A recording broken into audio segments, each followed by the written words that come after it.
This is Talk. Thank you very much, Steve, for your company. 11:36 is the time. Let's talk to our next guest now, Chairman of Republicans Overseas, Greg Swenson. A very good morning to you.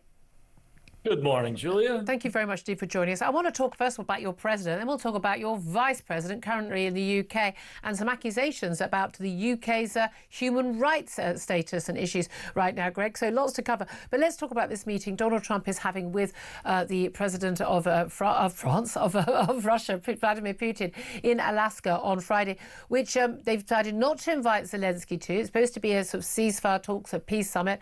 But the president has now said that this is a listening exercise. He wants to listen to what Putin has to say. What more do we need to hear from Vladimir Putin about what he wants from Ukraine than we don't already know? Yeah, I think it's a bit of an exploration mission, as you pointed out, Julia. I think so. I'm not sure what to expect. I'm not sure the president knows what to expect, but anything's better than body bags piling up. Is the view of this president. He's, as you know, he's very much an anti-war president. He's settled, 4 or 5 conflicts around the world in just his first 6 months in office, and he's going to give it a try. He's been trying. He's frustrated, as he's also said several times. He's definitely frustrated with Putin. I think the tariff or the sanctions threat probably worked, at least so far. That's why, remember Putin didn't show up in Istanbul. He's fired missiles into Kyiv every time, often after conversations with the president or with Steve Witkoff, the special envoy. And so, I think President Trump is frustrated on one hand, but he doesn't want to just walk away because. Well, he doesn't have to walk away. What he could do is exact opposite. That's what Putin wants him to do: is be frustrated and walk away, and then not actually do anything to push Vladimir Putin. Because there was some hope in the last month that he sort of hardened up some of his talk about Vladimir Putin. He seemed to have realised that he's being taken for a fool and treated as a bit of a chump by Vladimir Putin. The rest of the world is watching on. That, funnily enough, you can't trust what Putin has to say, and he's not the victim in this. He's the aggressor. There was some hope, but then he seemed to soften his words yet again. Now, I realise that, Ukraine is not the biggest single issue in the world, certainly not for America. They're more concerned about China, so they're more concerned about bringing Russia in from the Cold War. There's lots of realpolitik, geopolitics being played out here, more than just, the Ukrainian people. But it does seem to me extraordinary that he wants to hold sort of ceasefire talks with Vladimir Putin about Ukraine without even involving the president of Ukraine. Well, I think he's involving the president of Ukraine. Ukraine doesn't think it's productive to have him at this talk at this time because, again, he's just scratching the surface. We all agree that Putin is the wild card here. Putin is the loose cannon. I don't think Donald Trump does agree with that. Oh, no, Donald Trump has talked about him being the victim. No, he's blamed Ukraine for the invasion. There's moments where he, wanted to bring in some sort of, I wouldn't call it common sense, but just sort of some understanding, trying to put yourself in Putin's shoes and understand that Ukraine is not perfect here. That's not. Ukraine doesn't have to be perfect. America's not perfect, but it doesn't give Russia the right to invade it. Julia, what I'm getting at is that to look at different angles is probably productive, again, when body bags are piling up, right? If we could just go in and snap our fingers and end this thing, we would.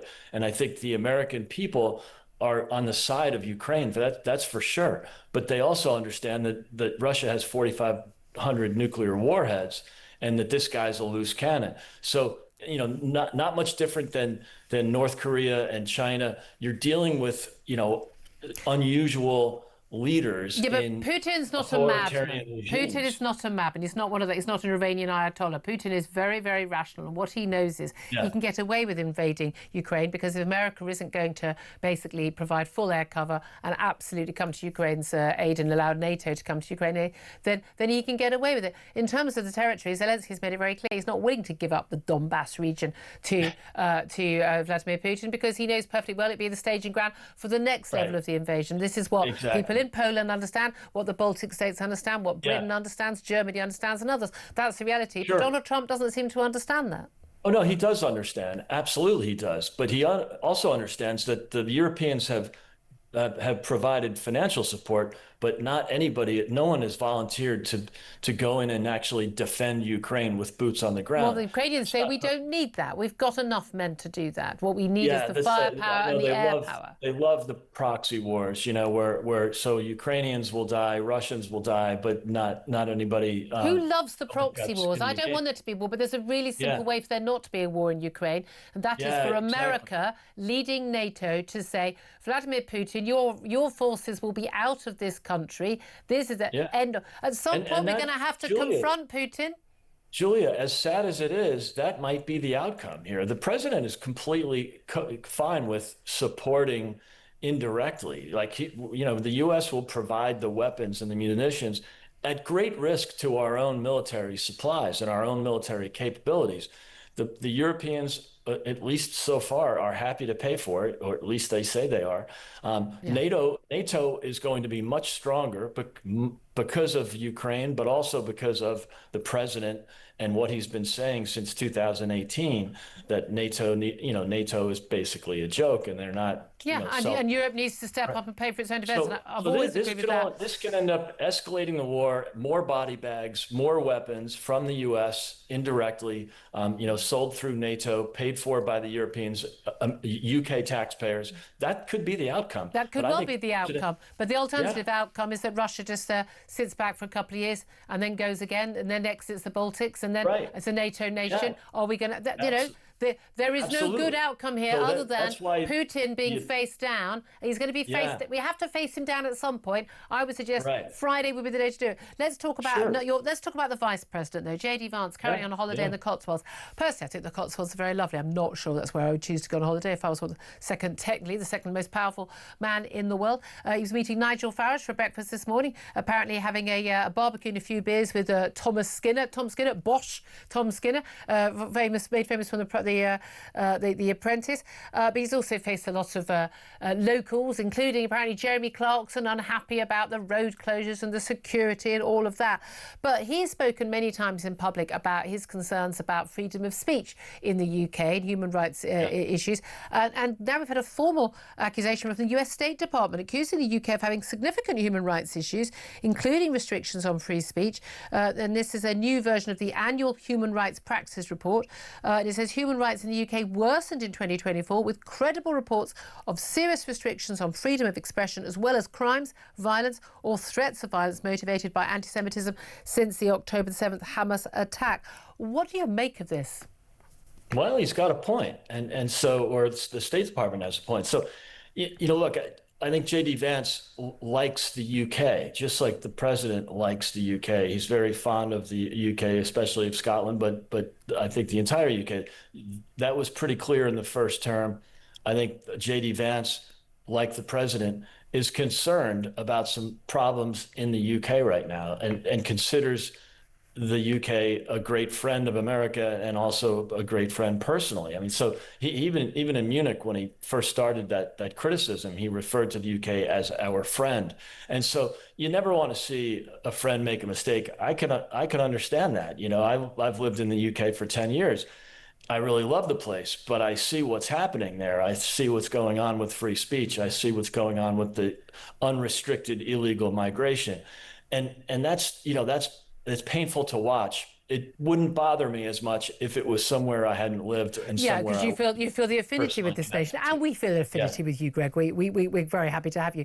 But this is the thing: we don't have the First Amendment in this country, and so when we have, for instance, restrictions on people's expressions on social media, which many of us are very unhappy about, but also restrictions preventing contempt of court, so not discussing a court case when it's pending, so that the jury can make their free decision without people affecting their views as online.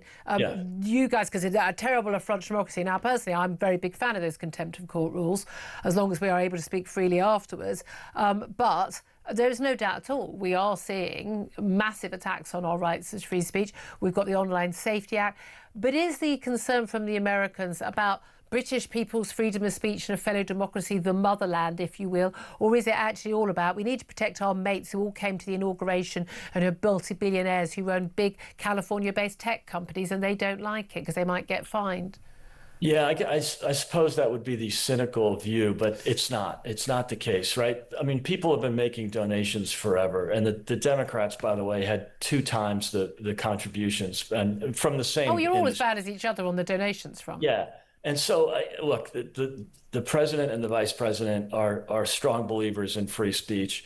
They are frustrated by what's happening in the UK because the UK is their closest friend, their closest ally. I mean, it makes sense, right? I don't think they would care that much if it was some off the run country that no one had ever heard of. So they are, they actually have a They real care. fondness for the UK. Well, So if they I can believe help that. maintain our freedom of speech or get it back, then we'll be very Yeah. happy. Greg Swenson, Chairman of Republicans Overseas, thank you very much indeed. Claire Pearsall, former Conservative government advisors, no doubt at all, the attack on free speech is very real in this country. It is. It is getting quite concerning, but I also don't think we need a lecture from J.D. Vance, who took great exception to a meme going round about himself and has sent off the State Department in the Cotswolds to go knock on the doors of all of the neighbours and ask for their details and their social media presence, and they have turned around and said no. Because I think that free speech has to work all ways. So you can't have a go at our country. But also, then have your isn't a own lot of rules this on about protecting their, their tech bros in the a lot in the of it social will media be. who are giving them Of course money it now is. and attended the inauguration? Absolutely is. Because we're looking at huge fines. Yeah, they're going to look at. They don't want their friends, their business associates, and their backers to be poorer. Exactly. For I any want of these freedom of rules. speech to be protected because it's a vital component of course it democracy. Different reason, Yes. not being given donations, but there we are.